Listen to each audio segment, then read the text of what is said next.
doa keselamatan, doa masuk WC, doa keluar WC. Terus saya sempat begini, saya kebelet ya, saya sampai lupa doa masuk WC itu, saya sampai apa ya, sampai keluar di celana gitu, saking takutnya gitu sama apa, takut salah doanya itu.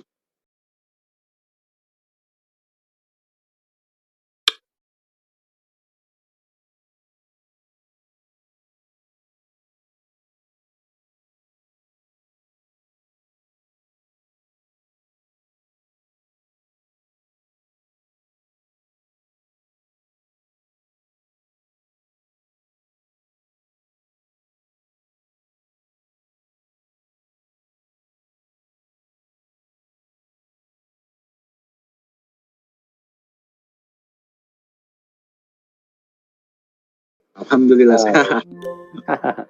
Luar biasa ya. Ya. Suaranya bisa agak besar ya, Mas Firdaus, soalnya ini Anda Oke, kan Pak. tidak pakai apa, headset ya, jadi agak besar supaya bisa terdengar. Kira-kira saya Apa? sudah jelas Pak sekarang? Ya, ya. Oke. Agak jelas dan agak besar ya. Oke, Oke, boleh Pak. terima kasih Mas Firdaus, Anda sudah hadir dan banyak orang yang akan rindu untuk mendengarkan bagaimana Anda bisa mengenal Tuhan Yesus. Padahal menurut perjalanan imanmu, Anda adalah seorang yang begitu taat di dalam agama dan mempelajarinya dengan begitu bersungguh-sungguh sampai ke level tertentu. Tetapi apa yang membuat Anda goncang? Nah, Anda bisa ceritakan kepada kami semua. Dan itu tentunya dimulai dari latar belakang dulu ya. Latar belakang bagaimana Anda dari keluarga mana, bagaimana ya. Dan seterusnya sampai ke titik balik bagaimana peralihan mengenal Tuhan Yesus, berjumpa Tuhan Yesus dan menerima Tuhan Yesus. Oke?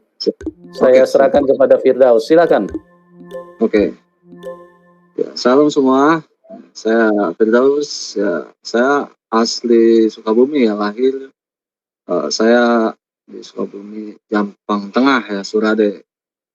Saya di sana lahir dari keluarga Muslim, semua Muslim, tidak ada keturunan Kristen, dan memang murni saya apa, keturunan Sunda asli.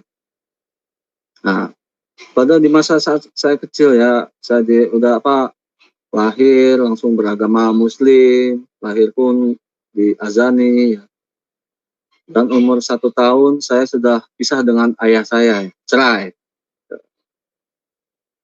Saya ditinggal oleh ayah, sementara ibu pun pergi ke kota untuk cari uang. Saya tinggal bersama kakek nenek ya. Di sini kita diajarkan sholat sama nenek ya, sama kakek untuk ngaji, dan saya langsung apa, dimasukkan saja ke sekolah pengajian pertama saya ya.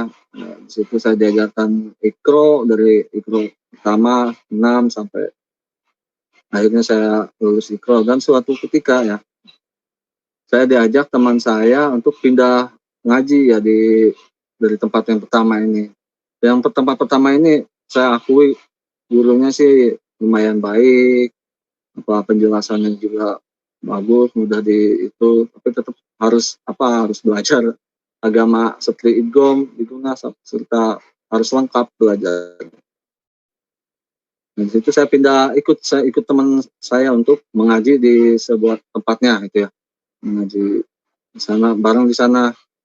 Dan saya pertama kali udah belajar sampai mana aja di sana kamu sholat, tata cara apa aja, coba sholatnya diterangin. Saya sarangin sholatnya dari awal ya, sehingga pada saat saya pertama kali ruku itu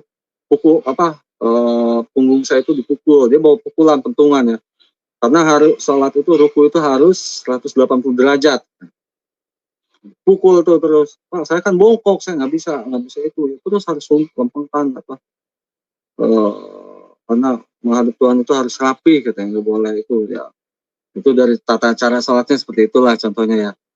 Nah, terus saya diajarkan ngaji sama dia ya, sama beliau ya, sama guru saya itu, hingga Suatu ketika saya, singkat cerita aja ya, saya bertanya, "Pak, kenapa, kok kita itu berdoa itu harus pakai bahasa Arab gitu?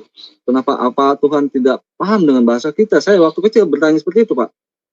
Eee, ya, dan dia bilang, "Ya udah itu bahasa nabi, jadi kamu harus itu, tidak boleh menggunakan bahasa kita. Memang bisa pakai bahasa kita, tapi lebih lebih baik dan lebih sempurna lagi jika kamu menggunakan bahasa nabi," gitu. Karena itu, ya begitulah, pokoknya jangan banyak tanya, udah kamu ikuti aja gitu. Udah saya ikutin, hingga saya sampai apa, langsung ikutin belajar dari kisah-kisah dia, sampai apa, belajar ya Quran-Qur'annya sama inti-intinya, dan tata cara sholatnya pun beda dari sebelumnya, bukan bukan tata caranya, maksudnya bacaannya gitu, ada sedikit beda. "Ini," katanya, "yang benar." Lah, yang mana gimana, Pak? Itu salah, tapi ini yang lebih benar. Nah, ya udah baca yang ini aja, saya mulai baca yang itu. Dan agak usia yang agak lebih dewasa, saya pun ikut pesantren di tempat dia ya. Karena memang tempat ngaji sama pesantren itu bersebelahan. Saya ikut pesantren, ya di sana diajarkan berbagai banyak macam hal ya, seperti kisah para rasul, kisah para nabi, dan kisah segala macam, termasuk doa-doa seperti doa keselamatan, doa masuk WC, doa keluar WC.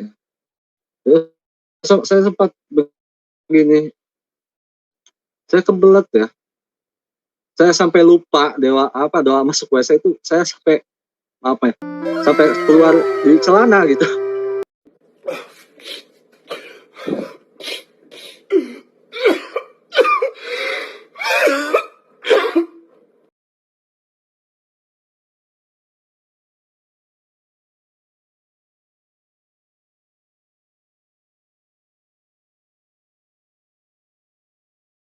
Saking takutnya gitu sama takut salah doanya itu.